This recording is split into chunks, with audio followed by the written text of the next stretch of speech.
Hello, my friends. Hi, how are you? It is super late. It's 11:47 p.m., but I am still here. I am making this happen. So it's been a crazy, crazy busy day, and something really fun happened. We went to the rival soccer game, and so my first son played in the JV game and they tied 0-0, which is like a boring game. I'm like, this is like the last game of the JV season, so they should do like a PK shootout or something. Like, let's take it to the end. But they had senior night, so there wasn't time for that. But it's like sometimes you're like, I watched a whole game here just for like a 0-0 tie, and you're like, I mean, it was good and it was fine and it was fun, and I'm glad nobody was hurt or anything like that. But like, you're like, come on, like if I'm here and I'm investing all this time, like let's have a winner and loser. But it's kind of cool because these kids are often like, either my son's teammates or like other kids or teammates with other people. So it's like, I guess it's cool that it ended up in a tie. There's no, rivalry. But the varsity team, the one that Dylan's on but doesn't play, because of his injury, they ended up winning. Go Foothill!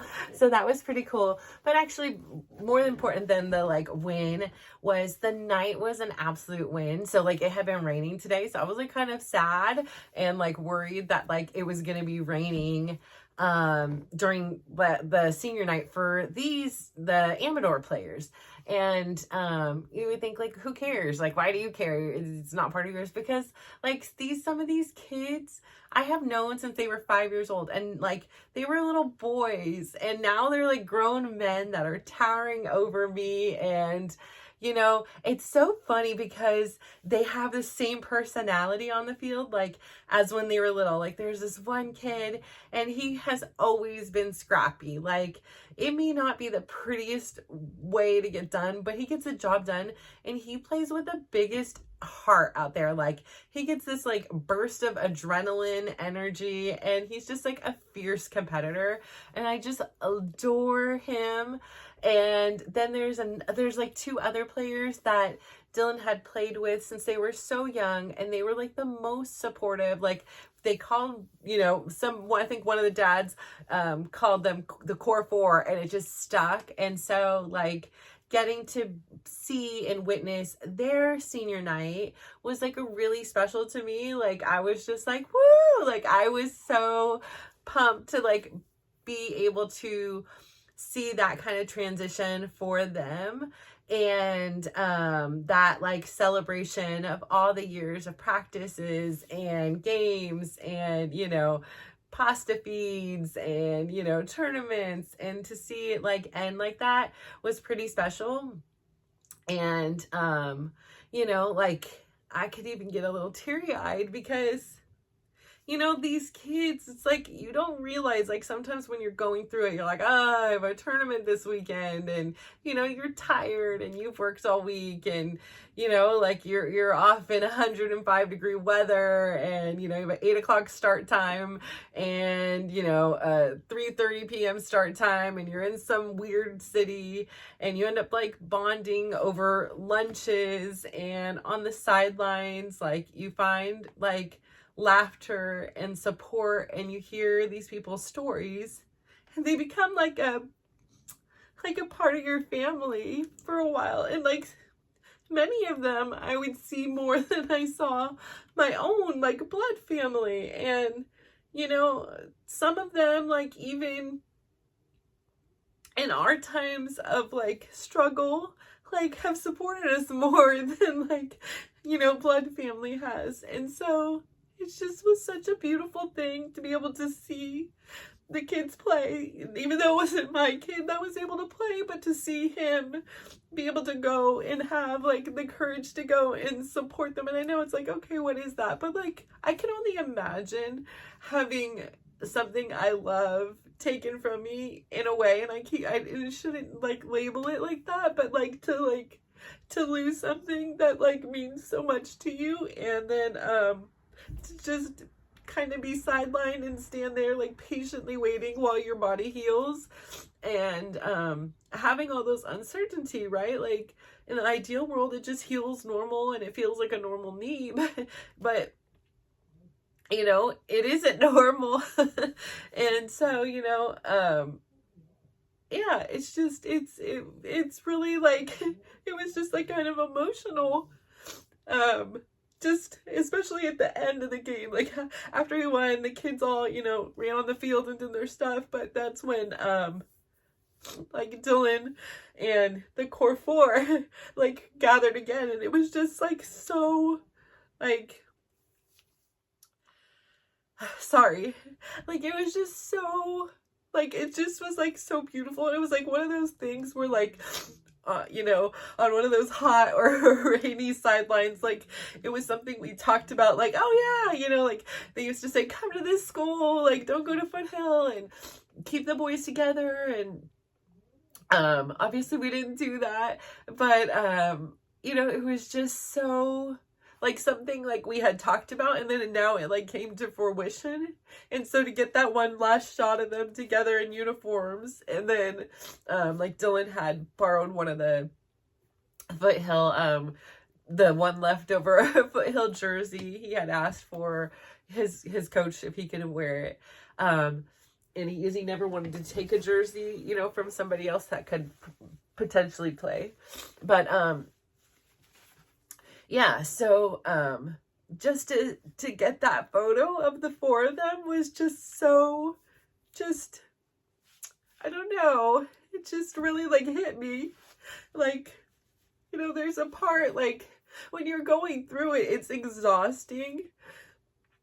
But like, even if it meant I had to give up like everything I've gained in the last few years, because I know I would just gain it back again, like I would do it all over again. Like I wouldn't change a thing just to like have that experience again. Because like they say, like the days are long, but the years go fast. Like, so then when I got home, like, which doesn't help with like the waterworks, but when I got home, I started like looking back, cause you gotta love Apple for this. Like it just like facially recognized. I was like creeper in a way, but like it recognized, sorry, I feel so bad. Like now I'm gonna be all nasally.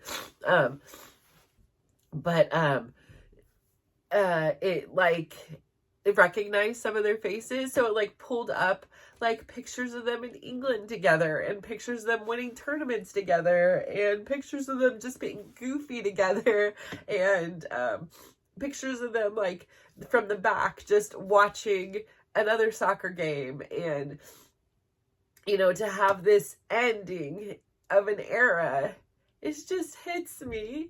And then you see other kids too. It wasn't just the core four, but it was like suddenly you saw other kids that they played with for so many years, and you know, you're snapping some pictures, and you're just like, in my mind, you're still just these little boys, and here you are like these grown men who are gonna grow up and now go like explore the world on their own. And it's just so beautiful, but it's also just so like sad in a way, because it's over. And I know like when one thing ends, like more things open up. Just like, oh my gosh, I feel like I need to like blow my nose. Sorry. But I feel like oh gosh, I try to clear it up here. But like, it's just like, you don't realize how great you have it sometimes. And even when things like seem like they're a burden, like those kids are so lucky to have such a loving, compassionate community around them. Like I said, so many of those kids either physically went out to the hospital to visit Dylan, or called him, or like gave him gifts or cards and soccer balls. Like so many of those kids on that field were a part of his personal journey when he was confronted with life or death situation, right? Like it's not, an ideal situation to have a tumor in your brain. Like, it's not an ideal situation to have brain surgery. But it was so, like, we never were alone. Like, these people in particular really, really, really stepped up and supported us. And, like, I just will forever hold a special place in my heart for each one of them. And, like, they're really rad parents. Like, they were really awesome and fun. And we got into some shenanigans. We always got in trouble. A lot of times it was my husband who got us in trouble.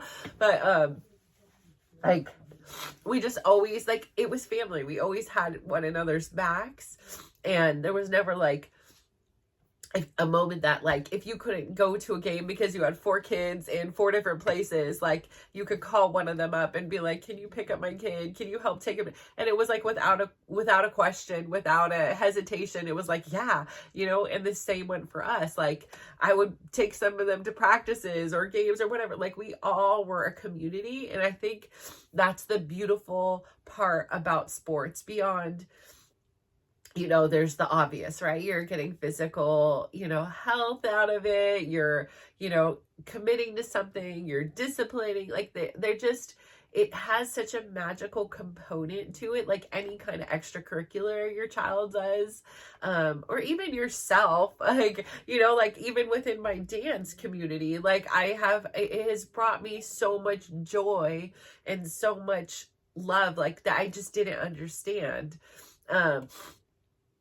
Existed in that kind of way. And so, like, I feel like my kids are so privileged to have had the experience, to have had these teams and teammates that really united together, in good times and bad times, in wins and losses. Like, I always said, like, when they would get in the car and be upset about a loss, I'm like, when you look back in 20 years, you're not going to be like, oh, that one game, that we lost, or the season was this. It's not about that. It is about, like, knocking somebody down and then picking them back up. It's about, like, making a mistake and taking too long to take a shot, and then somebody gets it, and learning and adapting and being able to make decisions quickly and know that sometimes it's going to work out and other times it's not going to work out.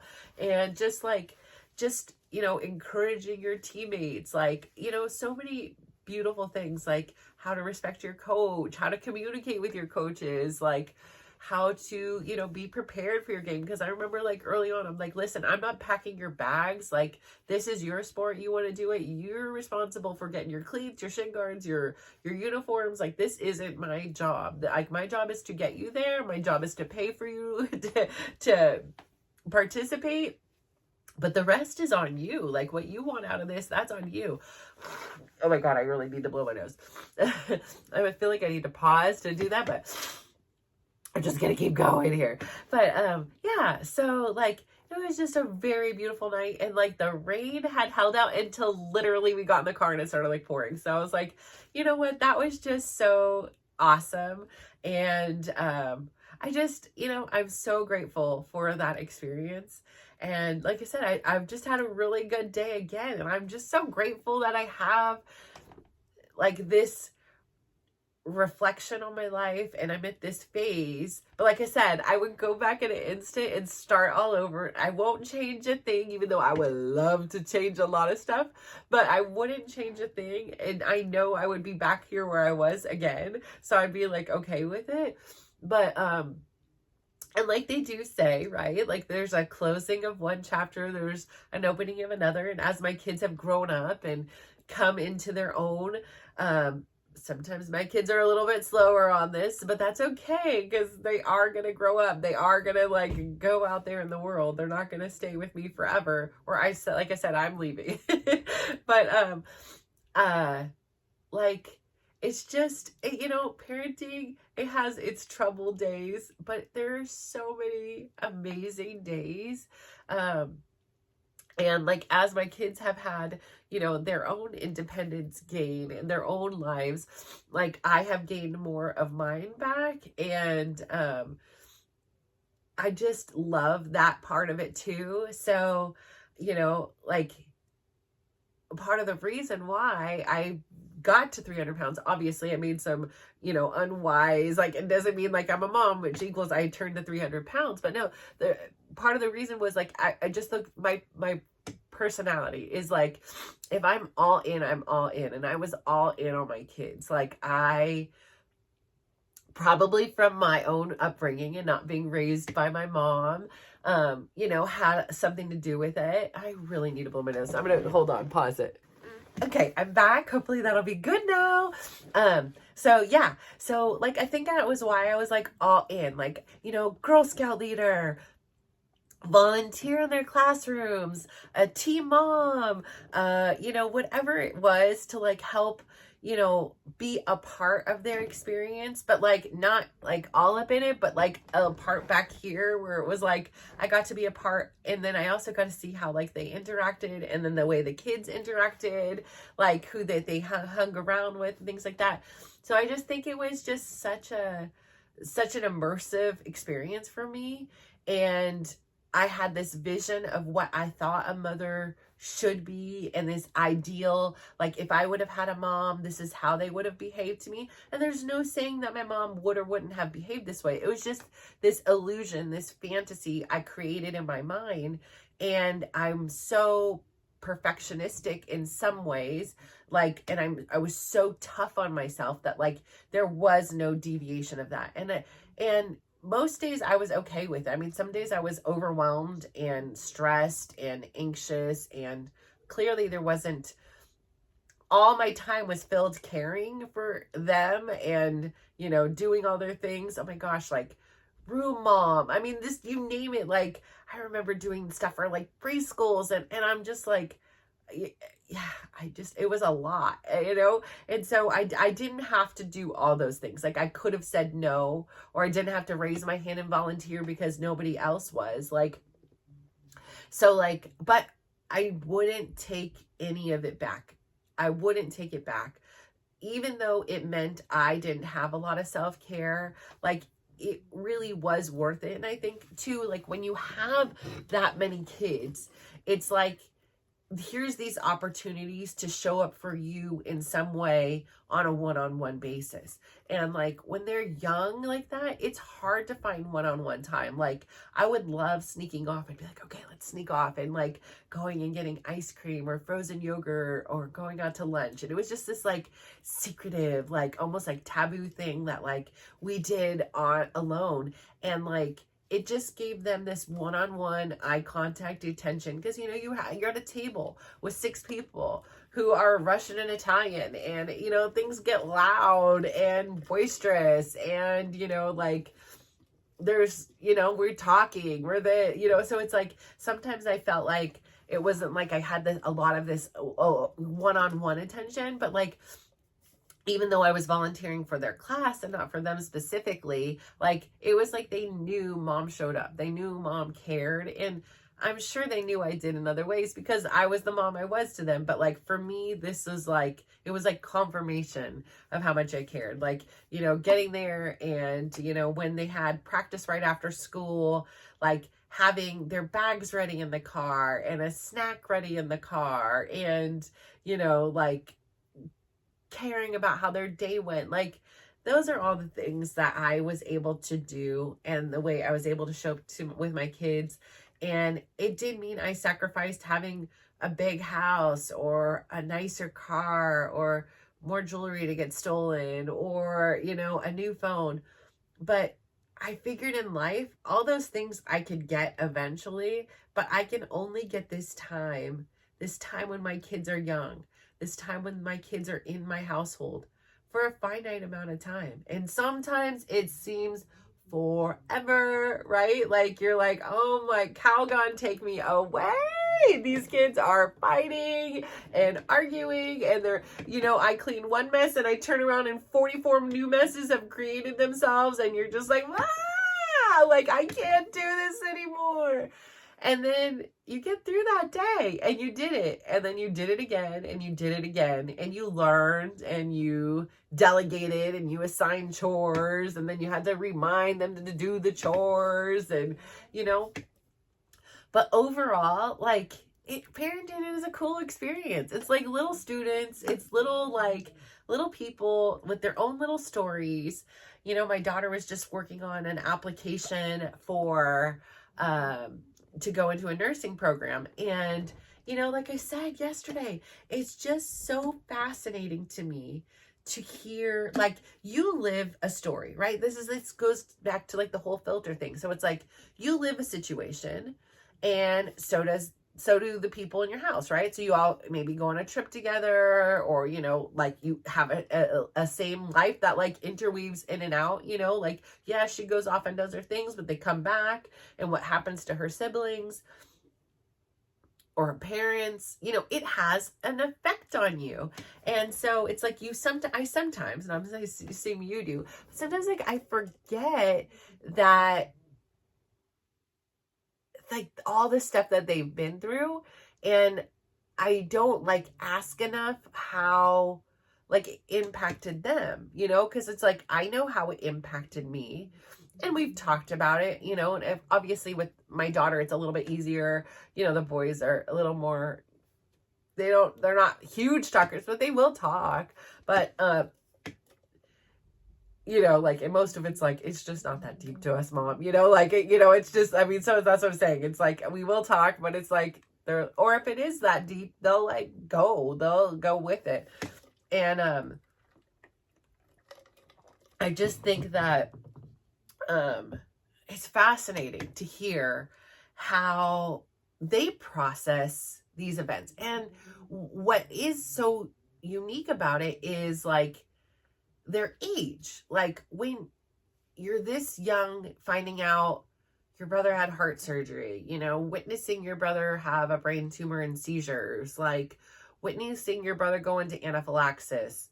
Oh yeah, Mom brings people home on hospice, like watching somebody die of cancer. Like, my husband attempted suicide before, and my daughter like saw the aftermath of that. Like, it's like I don't like process sometimes like that they're thinking. I'm like, I'm always like, okay, well, you can go to therapy, like, not that, like, but like, if you ever need it, there's therapy, there's options and stuff like that, because I know I'm not equipped for that. And some things like I'm involved in, right? Like, some things I've traumatized them about, and so I don't know if they're ready or have the words or the vocabulary to be like, hey, Mom, like this, really hurt me or affected me. And, I wasn't a perfect parent. I still am not a perfect parent. I want to be a better parent. I want to have these great relationships. And that's why I'm doing all this work, is because I'm like, I could improve still. I'm good. I'm not like I'm a bad mom, but like there is some room for improvement, and I want to improve. Like, why not? So yeah, I say like parenting is tough, but it is so rewarding. And I wouldn't change a darn thing. Like, they're great kids. They have a great community. Like, I remember like when I used to live in a city called Foster City. I grew up there. And when I had my oldest one, I would take him to the parks. And like, granted, I was really young, so I kind of get it now. But like, I remember people being like, oh, are you the nanny? And I was like, no, this is my child. And they were like, oh, we're the nanny over here. Like, and it wasn't a lot of parents there. And that's fine. Like, we all have, like, especially now, everything is so crazy expensive. It is such a struggle to survive. Like, so we all have our own things, like, no shade at all. Like, but like, for me, I think, again, because I didn't have my mom around, like, it was really important for me to be like all in and like readily available and on call for them. And so I remember coming out to Pleasanton, and we went to a park, and everybody was so nice, and they were like, oh, do you want to join this mom's group? And oh, we're, like, and I was like, oh, I don't live here, I'm just checking out the city, and I just wanted to know like what it was like. And they were like, oh my gosh, like, everybody was so like welcoming and supportive. And I remember like I had the two kids at the time, and they were very little. Karina was less than 1, and Bradley was then less than 3, right? So about to turn 3 and she was about to turn 1. And I remember going into Safeway to just grab them like a snack, and like somebody had came up and was like, "Oh, here's a shopping cart for you." Like, hi, in the parking lot. And I was like, "Who are you talking to? I don't know you." And there, I'm like, "Me?" I'm like, "Hi." Like it was just so pleasant. And so I was like, this is it. And one thing that was like the initial thing. It was just like everybody here was so kind and so welcoming.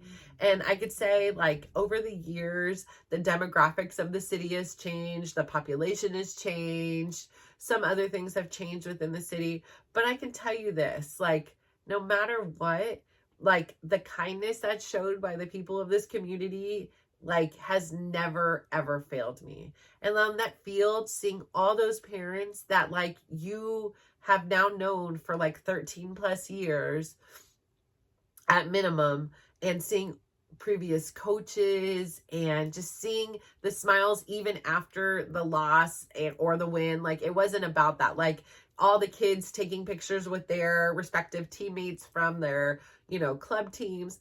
It is just a beautiful thing. And I'm sure this happens all over the world, and as it should, but it was just such a beautiful experience. And I'm so honored that I got to be a part of it in my own little way, like just observing it. And like I said, chatting with the parents I haven't seen in a long time. So yeah, like it's a good thing. It's a good thing. And this morning I got to do my dancing. And again, today I just was like, first off, it's my favorite like style because I love the music. I love he'll do like songs that just bring out this like, it's fast moving, but it's kind of this like more sensual kind of like, like more sexy kind of side, it's like moves and things I would never do in my real life. And so beyond in my kitchen, and even still I'm like stiff and now sore, so it's not like this, but like it is just so fun to have this like alter ego kind of, is that what it's called? Alter ego? I don't know. Come out and just like not give a hoot about who's watching or what I'm doing. Although every once in a while I do a pant check and make sure I didn't rip my pants again.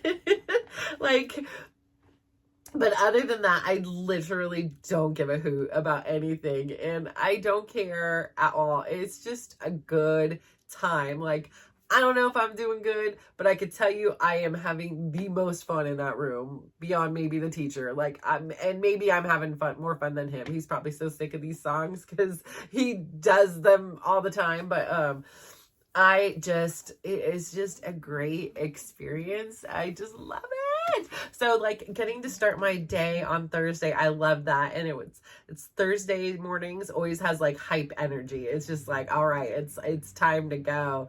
And it's just fun to like goof around with the different, there's different scenes of people who go in on Tuesday and who go Wednesday night and who go Thursday morning. It's like there's some overlap, but sometimes it's just there's a few different crews that you only see on these particular days. So it's always a good time. And then what did I do? Oh, I took Dylan to PT, and I got to talk to I haven't been in there. Gosh, I want to say almost this whole year. I've been just sending Dylan in because I'm like, I got errands to do. I got stuff to do. I don't have time to just watch you do lunges for an hour. But last time he went, he was kind of like dizzy. Because he like had exerted himself a lot and he's had the pneumonia. So it's, he still just not fully recovered. So the physical therapist had to walk him out. And I was like, oh my God, I'm so sorry. Thank you for doing that though. I was just sitting in my car for the last 5 minutes. But yeah, and then I got a chit chat with my favorite baker, Simone's husband, that's in there, and I was just gushing about how much I adore watching because she keeps posting on Facebook her little bakery, like how she has taken it from this like dirty,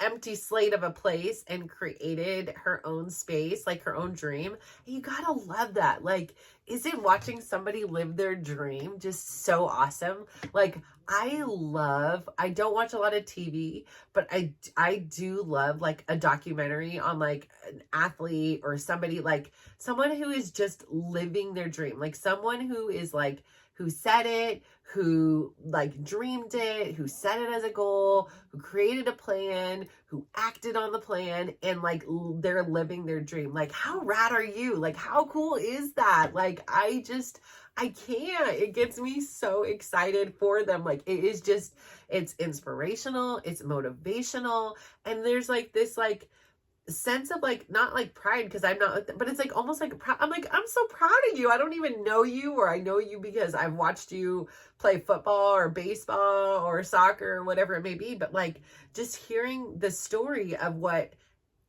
motivated them, what, you know, what changes in their life have brought them to those points. Like, I just think it's so freaking cool. Like, what are you doing to live your dream? Like, so many of us, I feel like we do that, you know, again, like I was saying before, like, oh, one day, instead of being like, okay, day one, this is what I'm going to do. This is one small step I'm going to take to fulfill my dreams.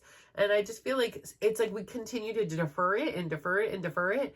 And I think part of it is like having had this experience with so many people that I care about pass literally in front of me at many times, holding my hand, is just like the leading up to part. Like, you know, if it's someone with older age that like is aware, like this is, you know, going to be happening, or like with cancer, or, you know, whatever it is like to just live your life authentically. Just live your life for you and not have all these regrets. It's like, and I feel like that's the next phase that I'm in. This Natasha phase is kind of like learning how to really kind of master that. And I'm getting so much better. Like, there is no way in heck, like even a year ago, like I remember when I first started losing weight, so many people had told me, oh my gosh, why don't you like, you should like blog about it or vlog about it or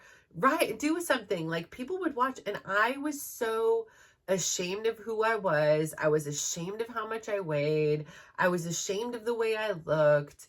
And I just was like, I couldn't do this. And there was a piece of me in that thought, I couldn't do it. There was a piece of me that was like, what if I go back? Like, what if I do this and then I don't like succeed? Like, I lose, you know, like before I had weighed, like I think at one point I had weighed like 260, then I lost 30 pounds.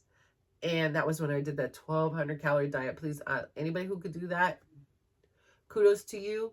I could never do the same. I would just never, ever, ever, ever. But like I said, I was at 260. I lost 30 pounds in a fairly short amount of time.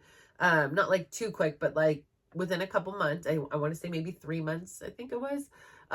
Which was huge for me, because I had like, the only time I had ever lost weight other than that was like when I was pregnant, because I was so freaking morning sickness. It was like, oh, you've lost weight again. I'm like, okay, apparently my diet should be pregnancy. Like, no, that's not gonna work. And then the minute after they're born, it was like, bring it on. Like, I can eat again. I'm nursing. I need to fuel myself. No, but I had lost that weight. And I gained it all back and some. So like I think there was a piece of me that like was at the beginning worried about that. And as time went on and I was able to do it consistency, and it wasn't about losing the weight anymore. It was like, now it's not about losing weight or maintaining weight. It's about, I have a lot of fun doing these really healthy things that are good for my body. I mean, I don't have a lot of fun doing planks, but I do enjoy the challenge of being like, I can do this now. And so like, even though I'm in it, like today during the bar, like he'll do different things. So it'll be like, one song will be like, you know, your core, one song will be like freaking fire hydrants, you know, one song will be like, I don't know, some other lunge move thing, whatever creative genius stuff he comes up with. But like, there'll be like a song and you're doing kind of like a plank in a variation of other different things. And it's like, oh damn, like I could do this. Like, I'm not like sitting here saying like I'm enjoying this, but I'm like, I can do this. And like, that makes me like really proud, because 2-3 years ago, I definitely could not do a plank at all, not even close.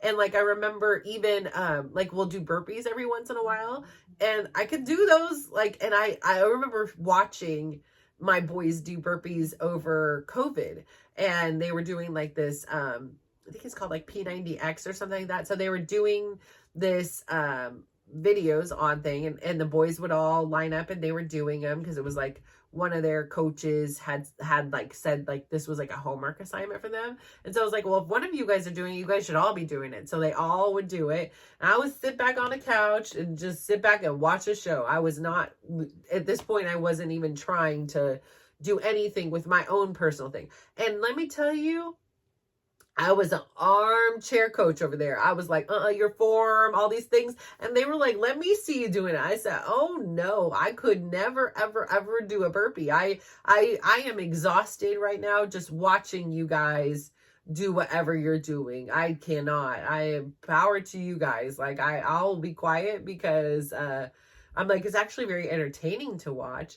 But what was this? Okay.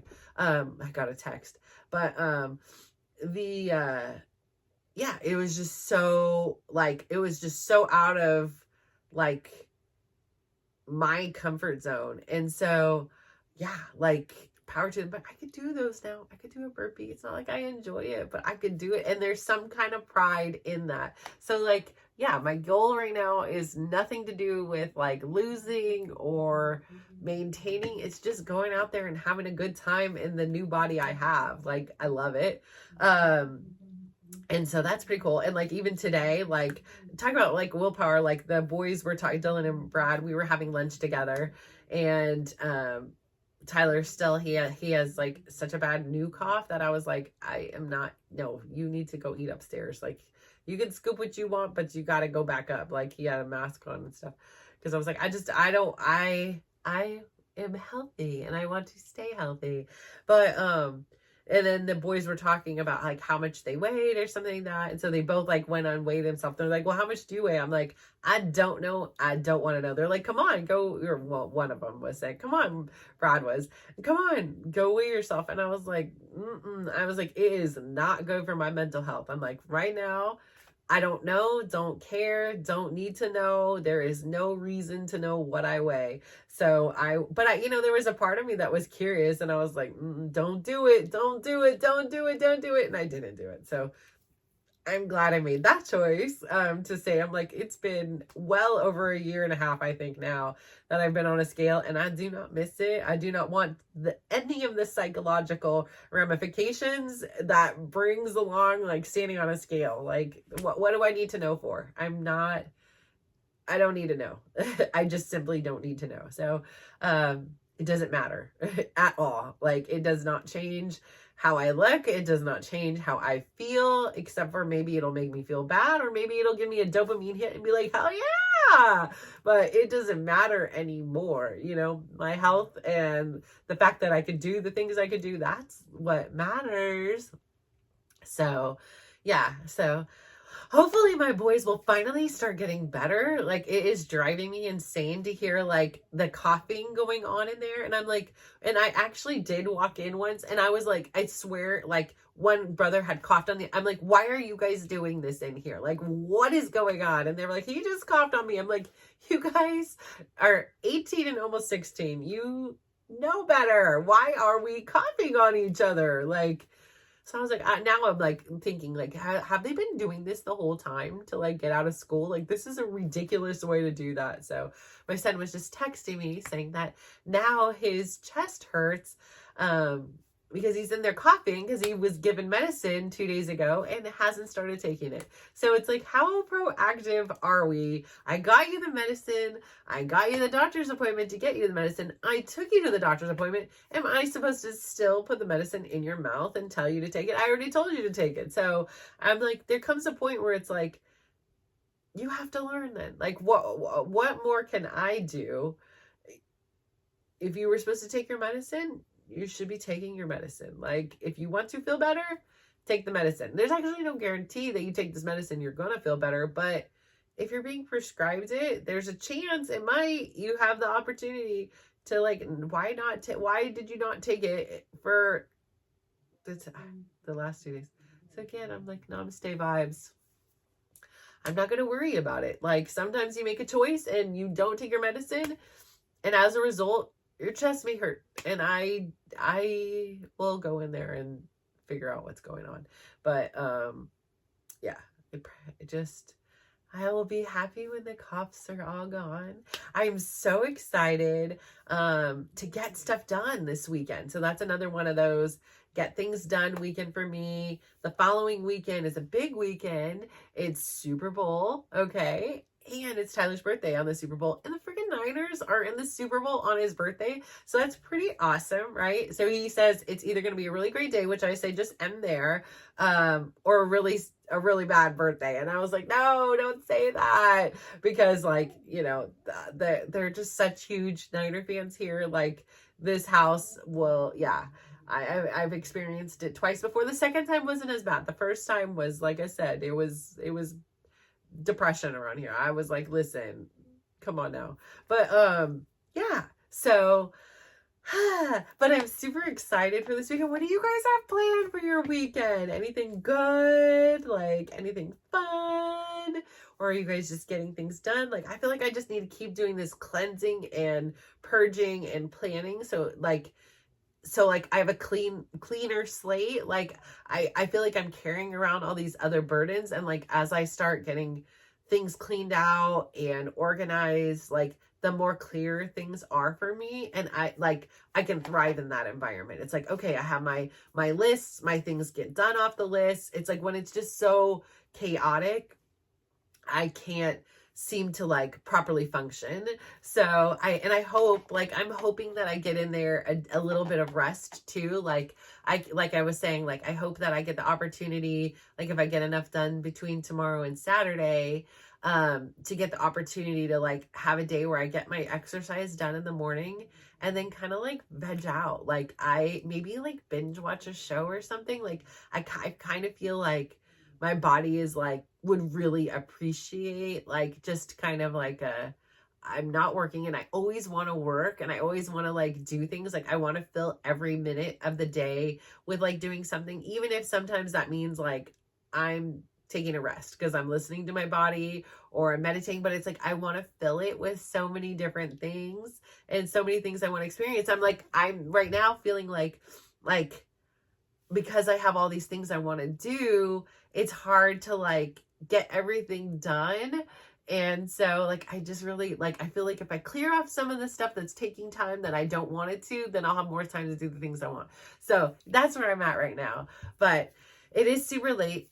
My son has his chest hurt, so I need to go check on him. And so I think that I'm going to call it a day. But I really want to say is thank you to the Core 4 for being just so awesome. And thank you for making my weekends watching you guys so much fun.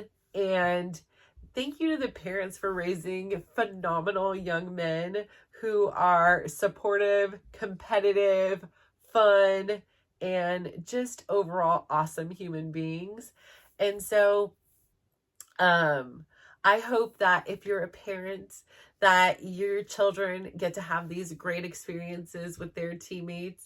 And I hope that if you're, not a parent, that you're someone who is having these awesome experiences. Because even if you are a parent and then you're just like a parent whose kids have grown, like, I am now getting these experiences with the ladies and gentlemen I dance with. And I like I said, like, I never was anything long enough to like really develop a community out of it. And it's pretty awesome to like just know like how welcoming and accepting people can be for the most part. So I hope you guys have a great day. If you have any questions for me or anything, like I really want to hear from you. If you want to share with me one of your stories, like I'd love to hear that. I'm excited to someday figure out how to get these onto YouTube off of my phone, and you know, maybe I have to do some research. That's like on my plan to figure out how to do how what the next step is. But I'm going to continue to do this, so by the time you guys start seeing them, they'll probably come out and they're going to be like a week, month, whatever behind. But I think it'll catch up. Like maybe I'll have to like, you know, film twice, or if I'm not feeling well or out of town or something and I can't tape, then you know, I'll fill in. So it'll work out. I'm confident it'll work out. Everything is just in the past, all right? So once again, I thank you so much for listening to me and for being a part of my journey. And I'm so excited to hear about how your life is going and how like making these little tiny changes and appreciating the moments that you're having is changing your life. As I hope it's changing it like it's changed mine, because I have never felt so alive and so good and so excited and so passionate. Like, and I just want everybody to share in this experience. Like, I just want to like yell it from a billboard, like it's possible. And maybe everybody knew, and I just am like late to the show and I was like, wait, oh what? Like it's here. So I'm just so happy. And yeah, so have a great day. Mwah. I love you. Thank you.